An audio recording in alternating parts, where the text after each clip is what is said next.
Alright, this is demo for my assignment, section A and B. I'll quickly go over section A now.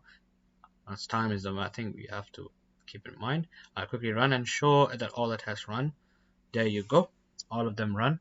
Then if I go to my section to explain some of the code, as you can see, I've added a few attributes over here and returned them in their getters, and then initialize them in their constructor so that the object can have some initial values when it's first created. So if I go to the flat as well, there are occupants and occupants attribute, and it has its own setter and getter. And then if I go to the guest one, guest also has card number and it has its own getter function. It can be called anywhere. And same is it's initialized in its constructor. The object can have some initial values of the card number. Hotel is something different. Hotel has an attribute with its list of rooms. We return the number of rooms using the rooms.size function which the rooms has.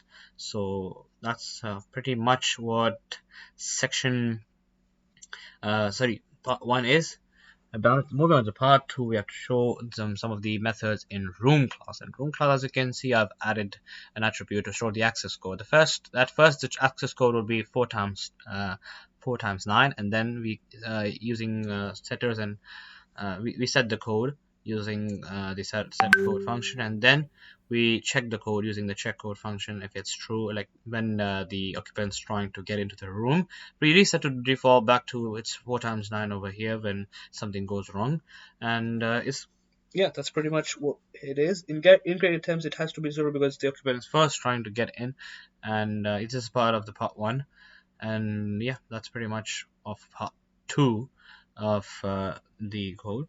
And then we go to the office class. Sorry, I missed the office class. Office class, if we go, it's the same again. We have to initialize incorrect attempts. It sets the code using the set code function here. Same.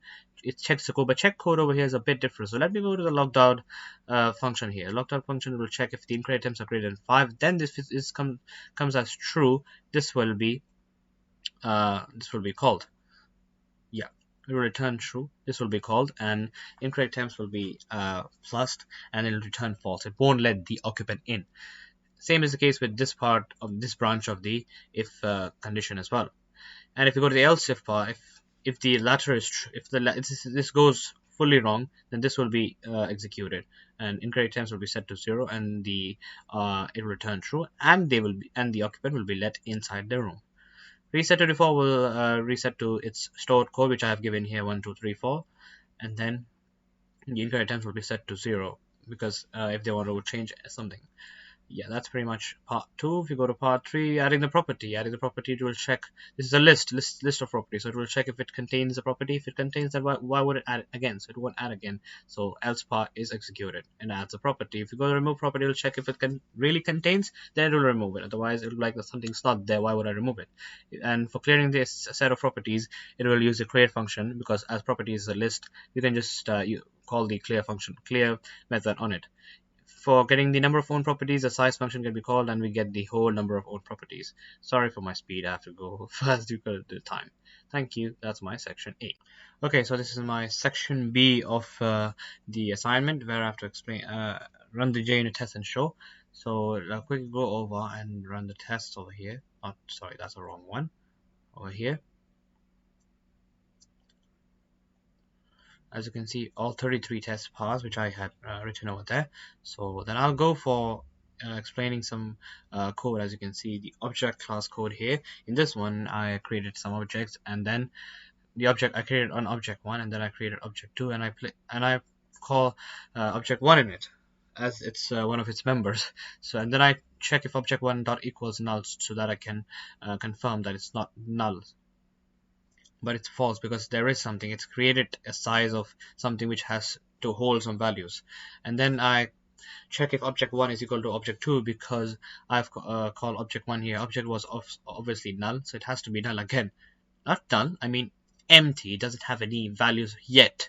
I haven't added any members yet, so it comes out as true.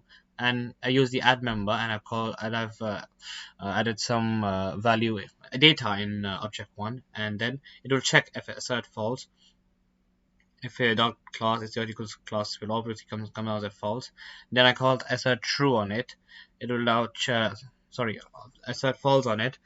now it will check object 1 and 2's equality after adding the member, so it comes out as false.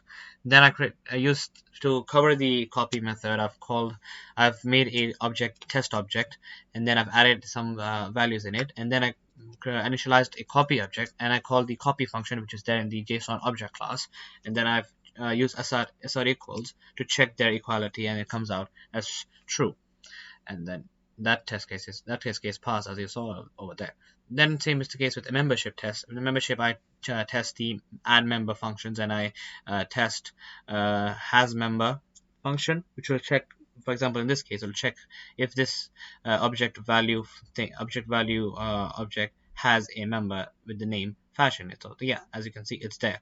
And then it will check in this object one has a member with teachers in it, as I had added, so it has there. So that's why both of them pass. Then I check has boolean member. So as boolean member, if the object with the data graduated has a boolean member, it comes out as true. And same is the case with the assert false. If this, as you can see, this one does not have a boolean value, so it will come false. And same is the case with many other. This is the exception part, and this is the part where I test the iterator function. In the object one right now has nothing, has something in it, so it has to. So the has next function of the iterator interface has to come out as true, because there is something in object one, as I have added so many things here in object one. Sorry, over here. But when I clear it, and then I call the arrow function again on object one, it should come down as false, because there is nothing in it. So that's why has next doesn't have anything to show now. Then moving on to the coverage part. The coverage part, as you can see, I'm going to be running it as coverage, so it's going to be giving me the percentage. As you can see, the percentage should be around 97 for the JSON classes. Almost, not completely, yeah, 96.5. So yeah, that's what it is. And then if I go and show some of the advanced test mode, as you can see, there is one here, repeated test. It checks if the add member function is adding the name mirrors correctly 5 times, as you can see in object class over here.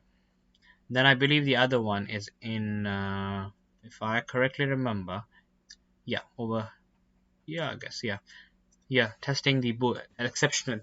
If the it's throwing the exception correctly for the boolean values. And if I check if another one is in, should be in number one, yeah, over here, instead of making different values separately, I've created a set of values, and it will be passed out to it and then tested. Same is the case over here for testing double values. After I made a set of values here, and it will be passed over there, and I'll show you, I think, yeah, over here, as you can see, 1 2 3 of those, they pass properly, and then in double values, 1 2 3 4 of them over here. So that's my section B. Thank you.